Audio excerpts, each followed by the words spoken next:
Sir எல்லா கட்சிகளையும் திருப்திப்படுத்துறது அப்படிங்கிறது ஒரு சிரமமான விஷயம். இந்த பேச்சுவார்த்தை எப்படி இருந்தது?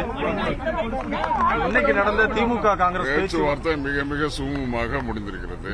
முதல் கட்ட பேச்சுவார்த்தை நடந்திருக்கிறது. Preliminary discussion over. அது திருப்தியாக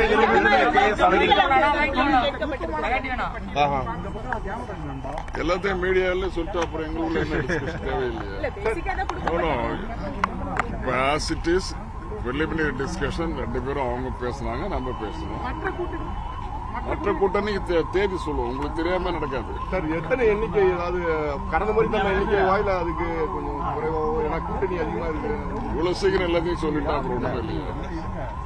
நான் அடுத்த கட்ட பேச்சுவார்த்தை இருக்குது. அதுக்கப்புறம் தான் விருப்ப பட்டியல் அவங்க கொடுக்கல, நாங்களும் கேட்கல.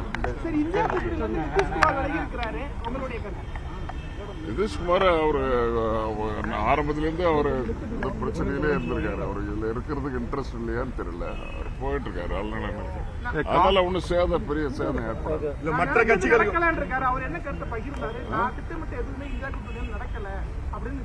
அவர் திட்டமிட்டது என்னக்கா? அவர் என்ன திட்டமிட்டாரு சொல்லுங்க பாக்கலாம். என்ன திட்டமிட்டாரு? எந்த திட்டம்? அவர் என்ன திட்டமோ சொல்லலையே. அவரு தெரியுதா உங்களுக்கு? அவர் ஹிந்தியில தான் பேசணும்னு சொன்னாரு. அது ஒண்ணுதான் இருக்கு. ஹிந்தியில எல்லாரும் பேசணும் அப்படின்னு சொன்னாரு. அப்ப கூட நாங்க பேசாம காம்ப்ரமைஸ் தான் பேசாம இருந்தோம். அது கூட்டணி நல்லா சுகமா இருக்கணும் பேசாம இருந்தோம். அதை கூட நாங்க டாலரேட் பண்ணிட்டோம். இங்கிலீஷ்ல பேசக்கூடாது அப்படின்னாங்க. இதெல்லாம் சாதாரண மேட்டர். It's okay. இந்த முறை காங்கிரஸோட எதிர்பார்ப்பு இந்த முறை அதிகமா இருக்கு அப்படிங்கிறது பரவலான ஒரு பேச்சு. எல்லா கட்சியும் அவங்க கூட அதிகமா நிக்கணும் தான் நினைப்பாங்க. நாங்க கூட 40 திமுக நிக்கணும் தான் நான் விரும்புவேன். புரியுது அவங்களுக்கு? அதுக்கெல்லாம் டிஸ்கஷன் வரும்பொழுது நிறைய பார்ட்டி சேரும்போது எல்லாரும் அகாமடேட் பண்ணிட்டு போகணும். அதுதான் அலையன்ஸ்.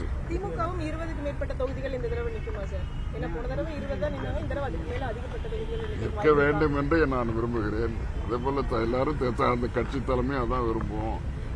அன்னைக்கு உங்களோட புக் ரிலீஸ்ல கூட திரு உதயநிதி கேட்டிருந்தாரு, இளைஞர்களுக்கு அதிக வாய்ப்பு கொடுங்க தலைவர்கிட்ட. நிச்சயமா இளைஞர்களுக்கு அவர் ஒண்ணு கேட்டது தப்பு இல்லையா? நிச்சயமா இளைஞர்களுக்கு அதிகமா வாய்ப்பு கொடுக்கணும்னு நானும் தலைவர்கிட்ட சொல்லுவேன். புதிய கட்சிகள் இணைய வாய்ப்பு என்னைக்கு வேணாலும் வரலாம். எங்கள்கிட்ட இடமே இல்லை.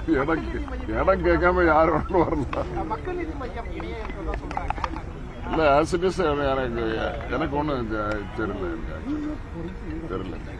நிதிஷ்குமார் பிரதமர் கனவோட இருந்ததாகவும் அந்த கூட்டணிக்கு அவர் தலைமை இருக்கிறது, அதனாலதான் அவர் வெளியே போயிருந்தா அதிருப்திங்கிற மாதிரி தான் தகவல். அவர் பிரதமர் ஆகணும்னு அவர் சொல்லவே இல்லையே. அவர் அந்த பிரதமர் ஆகணும் எல்லாரும் ஆதரிக்கணும் அவர் சொல்லவே இல்லை. காங்கிரஸ் அடுத்த கட்ட பேச்சுவார்த்தை பார்லிமெண்ட் 9 வரைக்கும் நடக்குது. 9க்கு பிறகு 10, 11, 12 இது மாதிரி அடுத்த வாரத்தில் அதுக்கு நெக்ஸ்ட் வீக்ல நடக்கும். மம்தா பானர்ஜி சார்